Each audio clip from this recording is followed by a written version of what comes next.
Hey, Pitt fans, I'm Jason Earle, and welcome to the Beyond the Script podcast, where we take you inside Pitt Athletics with the people who shape the program. Every episode, I'm sitting down with the coaches, athletes, and administrators who are doing the work every single day to build something here at Pitt. New episodes drop weekly, so make sure you're subscribed wherever you get your podcasts. And if you want the full story on everything Pitt Athletics, head to PittsburghPanthers.com. We have a great show for you today, featuring our head football coach, Pat Narduzzi, and senior defensive tackle, Sean FitzSimmons. We'll catch up with Coach about the offseason and preview the 2026 roster before catching up with Sean about growing up here in Pittsburgh and his mindset heading into his fifth season in the blue and gold. All of that coming your way right now as we go Beyond the Script. I think we got a lot of loyalty, and I think we got, 11 as one. It's a team sport. You got to do your job. The loyalty. And with that, we welcome in Pitt football head coach Pat Narduzzi, entering year 12 with the Panthers. Coach, thanks so much for being with us here on the Beyond the Script podcast. Entering year 12, how's the offseason been? Been a great offseason. I think we've got a team full of leaders. I think, always an indication is coaches take a couple weeks off of vacation, go away. What happens when we're gone? And the one thing we've seen is our guys are working harder than they ever have. Obviously, our strength coaches are there with them, but they put in great work during the summer, and that's, a key time for them to come together as a team, I think. That's exactly what you want as a head coach. Has there been any team building? I know you guys love doing the team building stuff off the field. Has there been any of that yet? Is there any planned as we get the season going in about a month here? Yeah, we've got days off during camp. The NCAA tells us we have to have certain days off during camp. So we'll have, we'll go to the movies one night. They'll go bowling. We'll do all kinds of team activities. We also have a team activity called practice that they get together every day. But during the summer, I think, I'm not sure if they went to Kennywood, but they went to paintball and did all those things during the summer. Actually, Wednesday, I have a big barbecue at my house, so I bring the whole team over, and it's a great event. We'll have a little video for that too. Well, there's the iconic video you mentioned, Kennywood, of your, I think it was your offensive line, however many years ago, riding the Pittsburgh plunge, which I think people remember that one in the size of the splash that was they made. empty the river out. They empty that river out. So, they traditionally do that. I haven't seen that this year, so maybe they haven't gone yet. Yeah.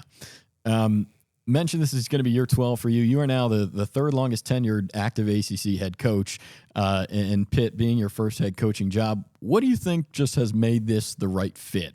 You being here at Pitt, you've embraced the things that the city values and the spirit of what football means in this community. But what do you think has allowed it to work so well?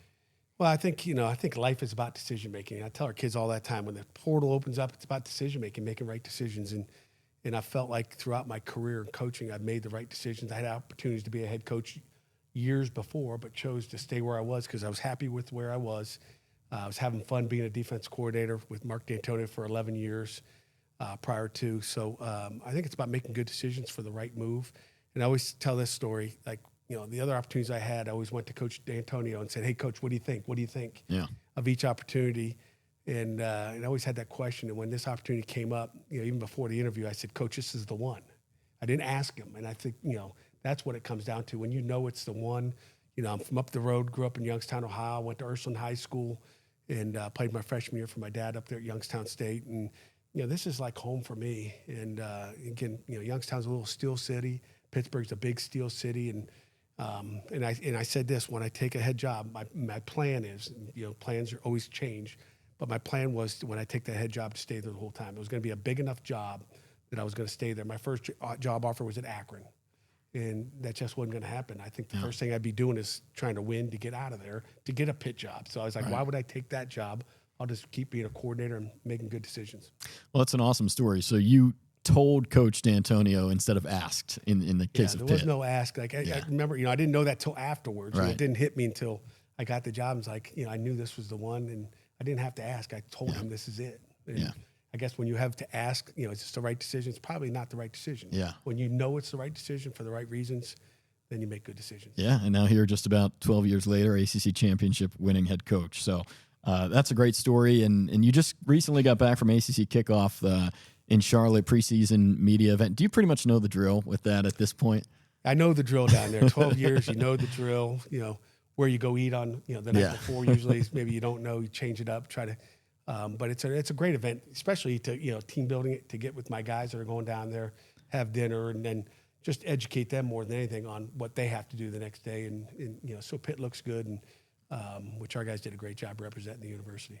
Anything in particular that stood out to you from that experience in Charlotte? A question you got, an interaction with a coach, anything that was memorable from your visit this year? Not really. 12 years later, it's the same old, same old. You answer the same questions. Even that ACC better than the Big Ten question comes up every year. Yeah, this year it's a little bit bigger than it was last year for some reason. Maybe people are getting defensive or not. I don't know. But, there was nothing too crazy. Well, I watched your interview with the ACC Network crew down there, and I found interesting you mentioned to them that's the only time. Is that the only time you wear the championship ring? When I go down there, that's I don't show wear it for off a little bit. recruiting. I just think it's just to remember, for our guys to understand, like this is there's not many guys down there wearing those rings. Right. There's not many rings laying around. So, if you look at in the last 15 years, last 20 years, how many teams? I mean, Dabo's got a bunch of them. He could probably fill his hands up. But there's nobody that's got two. Yeah. And I think us, Florida State, now Duke got one. I think it's those three. Us, Pitt, Florida State, Duke last year, and Clemson are only one in the last 15 years that have been there. Yeah, I think the phrase you use is it's hard to get them. So you may as well wear it while you're down there. So looking at this season, I know one of the biggest things people are excited about, the return of Mason Heintschel. Sophomore year, going into the year, we know he will be your starting quarterback. How is he different this year compared to how he was last year? Yeah, Mason, he's a grown-up. He's already a mature kid. That's unbelievable. I mean, it's like he's a senior mentally.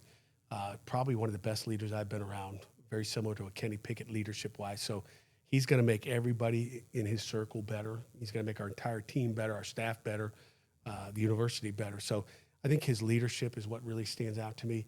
But when you look at what's going to be better on the field, I just think everything. I mean, you think about, last year when he stepped into that duty, he wasn't the backup quarterback. He was probably the third at best, maybe fourth team quarterback. And we made a decision for the future because we thought he had the biggest upside. And, we kind of rolled the dice a little bit. And you know what? It landed up, double sixes, I guess. I don't throw many dice, so I don't know if that's a good thing or a bad thing. Depends on what game I guess you're playing. But we rolled the dice, and we were right. I mean, we felt like he had all those things. You never know how he's going to react on game day. But his football knowledge has skyrocketed. His decision-making is going to be better. We know now what his favorite plays are, where we didn't know a year ago, like what is he like, what is he not like, what's he good at, what's he not as good at, what concepts fit him as opposed to maybe the guy that was in there before him. So those are all things that play in our favor. With the spring under his belt, a whole summer under his belt, now his second fall camp, and his first fall camp as a starter, knowing he's getting all the reps, I think the sky's the limit. Yeah, and I like that you pointed out that a lot of people think of him as the backup last year, but he was not. You're right. He was third on the depth chart, and you guys did take a risk of sorts and putting him in, but a risk that ultimately paid off and had a great end to the year. Yeah, it's very similar to, I forget what year it was, probably 2000, Kenny Pickett's first year. Yeah. Whatever year that was, maybe 17, 18, whatever it was. But we played in Syracuse. Max Brown gets hit. Max Brown's working for ESPN now, a commentator, worked for the ACC Network last year. But he went down at Syracuse with a dislocated right shoulder, got hit, killed his shoulder. I'll never forget running out there and leaning over top of him, my hands on the knees. And, I'm obviously out there to check out the injury, but I'm also out there, to think, okay, it gives me a minute to think, okay, what's my next move?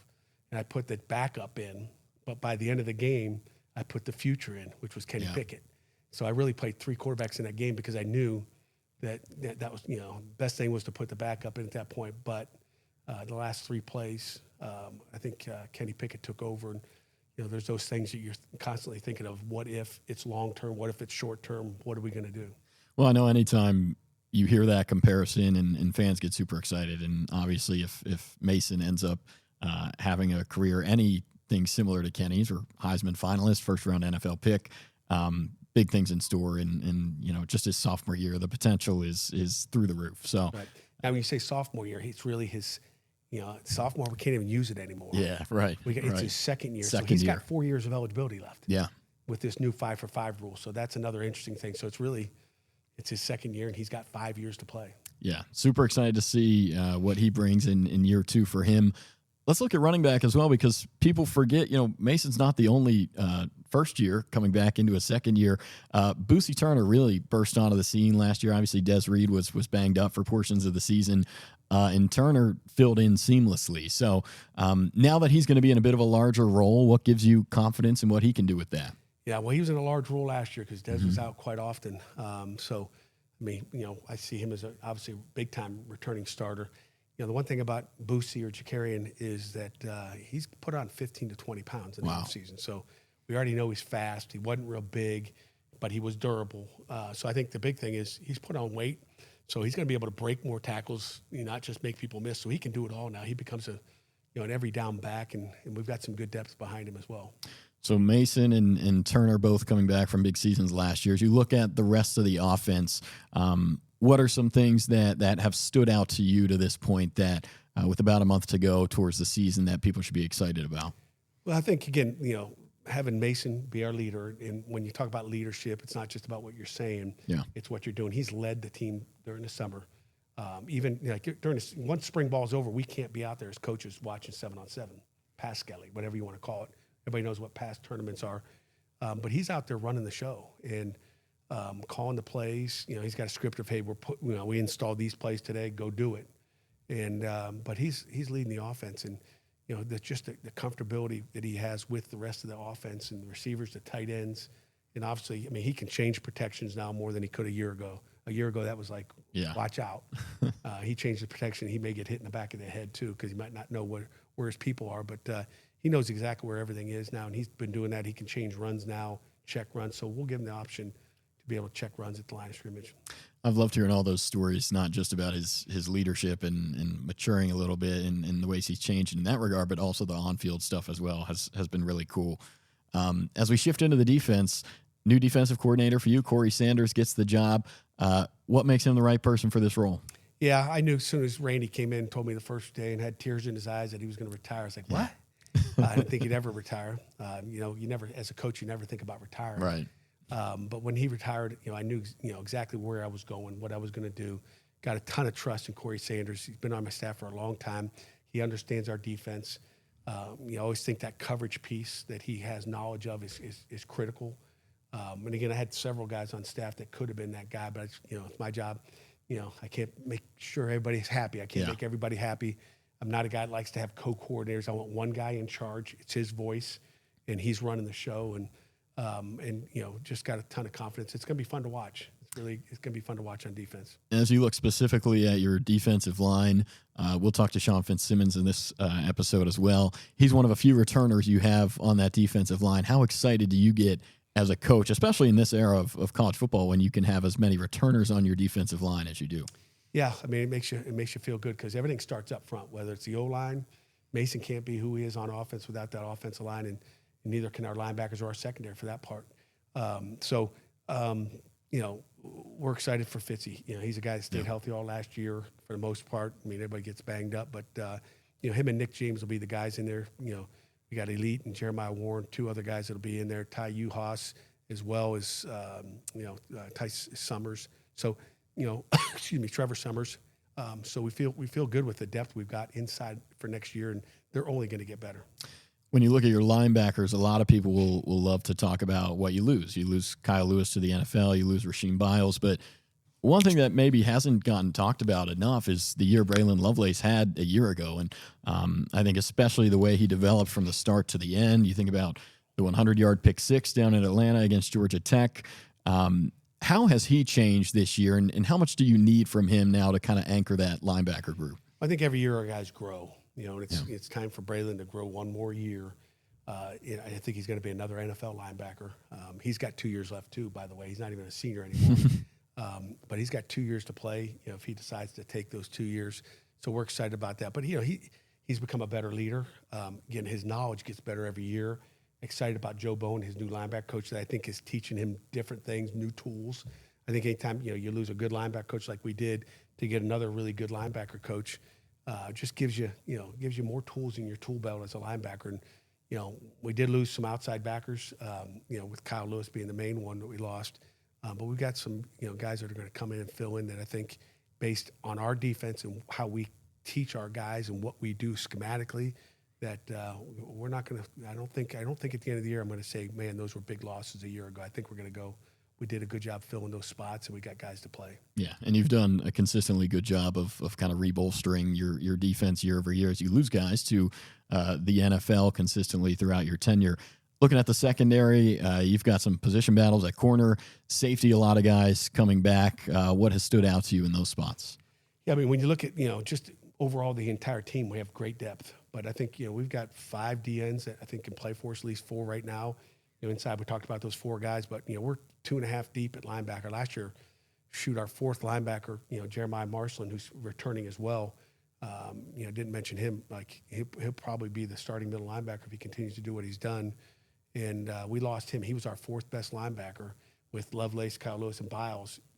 He returns. So we've got depth at linebacker, and it's the same thing in the secondary. As you said, we've got battles at the corner spot. We've got 5 or 6 guys that are all going to be battling for playing time, which is a good thing. We didn't have a year ago. Yeah. We didn't have it at linebacker. We didn't have it at corner. And, we lose, Javon McIntyre at safety. That's a good loss, but Cruz Brookins will lead the way back there at that safety spot. Want to make sure we hit special teams as well. Last kind of position group here as we rotate through them all. Replacing just about everybody on your special teams. Have you had to do that before? How is that process going so far? Yeah, we've done it before. And that's probably the biggest question, really going into camp is who's going to be our punter, who's going to be our kicker, who's going to be our long snapper. I think Justin Schmidt will be our long snapper. I think at this point, there's a battle going on for that kicking and punting spot, so we'll see where that lies, come the end of August. But special teams running by Mike Prefer, our new special teams coordinator, which we're excited about. An 18-year NFL career. Brings a wealth of experience for us in that position, very detailed. So I love where we are as far as coordinating. He'll get it all figured out. I mean, between him and his son, who's also our assistant special teams guy, those are 2 of the best special teams guys in the country, period. I don't think you can have 1-2 punch like we have with those 2. So they'll get the kicking game all figured out, and I feel good with the guys that are in competition. Coach, appreciate you kind of giving us an overview of all the positions there. As we start to wrap up, Pitt fans who come out to Acrisure this fall, what are they going to see? Well, when you ask that question, the first thing I think of is, how we reconfigure the stadium. And I'm kind of excited to see how that's going to be. I've never been a big proponent of, moving everybody down and doing that. But having the 2nd largest stadium in the ACC behind Clemson, in the city of Pittsburgh in a pro town is tough. Yeah. And I really think the first thing I'm excited about is, and I think the fans should be excited about is I think there's going to be a better atmosphere there. I think everybody's going to be packed down in there. I think the atmosphere for our players is going to be better. I think the atmosphere for our team is going to be better. So, and I think the fans are going to love it. I think that's something that, I'm looking forward to seeing what it looks like and how it is. And again, I feel as good going into this season as I felt any season, that I've gone into in 12 years. Yeah, well, really looking forward to it. I do expect that will make a noticeable difference. I know that first home game, everyone's excited for that one against Miami, Ohio, and to see how that atmosphere has changed headed into this year. Pat Narduzzi heading into year 12, thanks so much for joining us on the Beyond the Script podcast. Appreciate it. Thanks for having me on. And back on the Beyond the Script podcast, now joined by senior defensive tackle Sean FitzSimmons. Sean, thank you so much for being with us. The season quickly approaching here, but how has the offseason been for you? What have you been up to in terms of, enjoying your offseason and also getting ready for the year? Yeah, just working out every day with the guys. We've been putting in a lot of great work, lifting, running, football, all getting better for the season. And then, off the field, just been hanging out, not doing too much. Had a couple classes, and just, pretty much hanging out with them off the field too. What are some of the biggest things you think you do off the field with your teammates that help to build some of the chemistry that benefits you in football season? I mean, it's just like the coaches always say, just getting around each other. That builds, brotherhood, a bond between us. So, the more we're with each other, the better we're going to be off. Season coming up fast. You were talking with me before we started recording. Can't believe this is your 5th year at Pitt. I know. Especially because you are a local guy from Central Valley High School. Yep. Mentioned you earlier, you were about 10 years old when Pat Narduzzi was announced as the next head coach of Pitt football back in 2014. What does this mean to you to wear the blue and gold and now wear it for your 5th season of college football for your hometown school? How does that make a difference in terms of your football career here in college? I mean, I love it. There's no place I'd rather be. Even getting recruited in that, it was weird for me because it was like the dead period, so I couldn't even travel anywhere or that. But just on the Zoom calls I was on, I knew this was the place to be. Jordan Whitehead was my high school too. He come here. I was a big influence as well. Yeah, there's nothing better than putting on for your hometown. So I'm glad to be here. I'm excited for the next last season. Yeah. Growing up in Pittsburgh, you understand how important football is to this community. You mentioned Jordan Whitehead, obviously a tremendous defensive back for Pitt, went on to have a great career in the NFL as well from your high school. That and Coach Narduzzi's recruitment, think back to those days when you're in maybe middle school, high school. What were some of the things that stood out to you, whether about Coach or about the University of Pittsburgh, that made you want to play for this university and wear the blue and gold?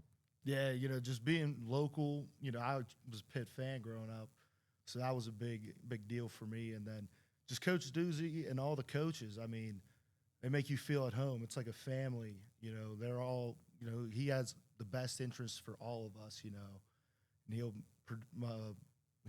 develop you, let you go out there, play, produce, and puts guys into the league. Yeah, he certainly does. Yeah.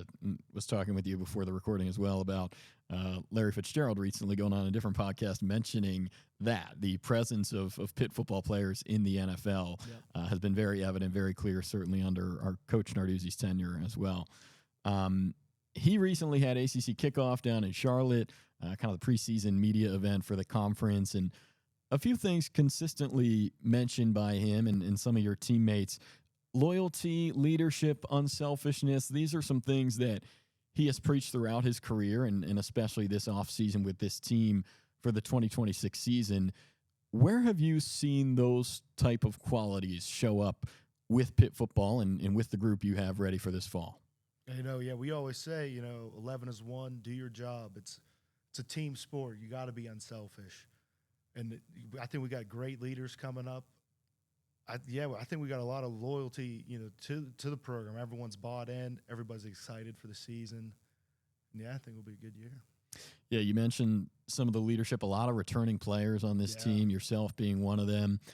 As we kind of shift into the football and some of the roster for this year, a lot of people excited about quarterback Mason Heintschel coming back. And, everything I've read about him is that the team was so quick to embrace him when he was kind of thrust into that role as the starter midseason last year. But this year there is that difference of the fact that even going into the offseason, he's going to be the starter, which you couldn't say last year. Again, kind of a midseason change there.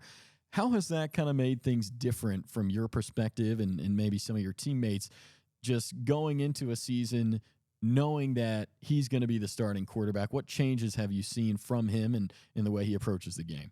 Oh, he's stepped up big time as a leader for us. And, throughout my 4 years here, we've never had a straight season with just one quarterback, whether due to injuries or things like that. I'm excited for him, excited for us to have him. I think he'll have a great year. Yeah, everyone's just riding behind him and ready for him to have a good year.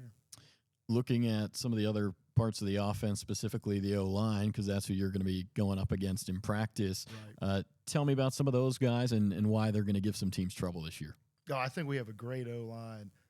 Ryan Baer, B.J. Williams, Coretta, Stanley, Tino, they're all guys. I think Natino will be a great addition to our team. He come in the spring, made a great impact. And, I go against Coretta, B.J. Baer all the time. They're all studs. So. Yeah, well, I know we like to use the phrase steel sharpens steel around here. So it sounds like you're getting that environment in practice, which is great. Shifting to the defense, obviously, first things first here, new defensive coordinator. Randy Bates retiring after last season, so you welcome in Corey Sanders. What's it been like working with him so far? Oh, I love Coach Sanders. He's been here. It's not like he's just brand new coming in. I think he gets us going. He'll have a great year. He really, he knows the players we have, since he's been here. So he's been a great leader. And, he gets in with us and really has our backs. He asks us, our inputs in that. So I think it'll be exciting. Yeah. How much has that familiarity helped, just in terms of, like you said, a guy who's already been around the team? You know him. All your teammates know him. What type of advantage do you think that provides? I think it's huge, the coach not having to get to know new players. He already knows who's who for us. Having that, already knowing, the type of defense we run, I think we'll be very successful. Looking at your specific area with the D-line, you've got multiple years of experience with some of these guys. You and Jimmy Scott have been on the team together for 4 years now. What's your chemistry like with that group, with Jimmy, and just being able to have those multiple years together as we look forward to this season? Yeah, I think I got great chemistry. We all have great chemistry on the D-line. Jimmy, like you said, he's one of my best friends on the team. So, yeah, me and him have been here since day one. And then Nick James, Ghost, everybody else, we hang out all the time. It's a brotherhood, we got each other's back, support each other, and all want each other to do well. What do you think are the keys to that relationship? What allows you guys to get along so well? You said Jimmy's one of your best friends. What's going into that in terms of your relationship with them? It's kind of how it is. We're with each other all the time in meetings, all that. Lifting, conditioning, we're always in the same groups, just in the locker room as well, we're right next to each other. And then just off the field, going out to eat, just hanging out, watching the game, whatever it is, we're just always around each other, all boys. And you think it helps your product on the field when you're as close as you are off the field, I assume, yeah? Oh, for sure, just because with hanging out, we talk football when we're off the field too. So, we get different ideas from each other, build, what should I do to improve here and this and that, so it really helps us. So are you guys finishing your games on Saturdays and then going to watch more college football together? Are you watching on Sundays? What does that look like? Oh, yeah, we'll all go our separate ways after the game, go get something to eat with our families and that. But then, after that, we're right back with each other. Love it. Looking at the schedule for this year, tough schedule, ACC, very good league, and you've got some really intriguing games late in the season. As a veteran leader of this team, an experienced guy, how do you go about kind of taking on that leadership role, especially when it comes to not looking too far in the future, taking things week by week and encouraging some of the younger members of the team to do the same?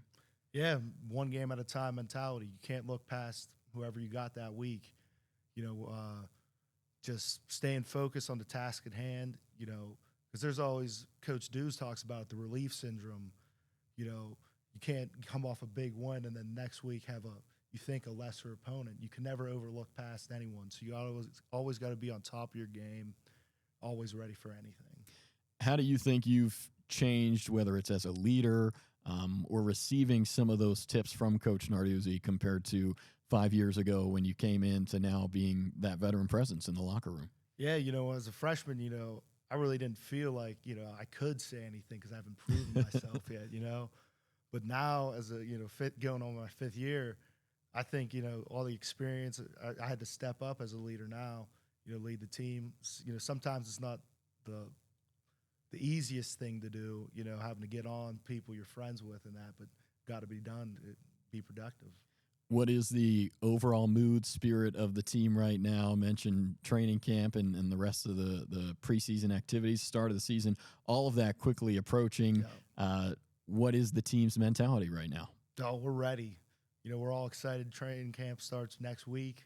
We can't wait. We're ready to, put in the work and get ready for a great season. Last one for you here before we let you go. Anything in particular that comes to mind when you think about this season starting, what fans should be excited about when they come to Acrisure Stadium this fall, see your defensive line, and see this Pitt football team? Oh, they should be excited for everything. I think we're great in every aspect of the game, offense, defense, special teams. I think we'll have a great year, put on a show for the fans, and, just get ready for a great season. First game of the year, that first Saturday of September against Miami, Ohio. Sean FitzSimmons, thanks so much for being with us on the Beyond the Script podcast. Yeah, thank you for having me. That's a wrap on this episode of Beyond the Script podcast. Big thank you to Pat Narduzzi and Sean FitzSimmons for joining us as we continue to count down the days toward another exciting season of Pitt football. If you like what you heard, make sure to follow our socials at Pitt_Athletics and follow along at PittsburghPanthers.com. We'll see you next time on Beyond the Script. Until then, be well and hail to Pitt. That and Coach Narduzzi's recruitment, think back to those days when you're in maybe middle school, high school. What were some of the things that stood out to you, whether about coach or about the University of Pittsburgh, that made you want to play?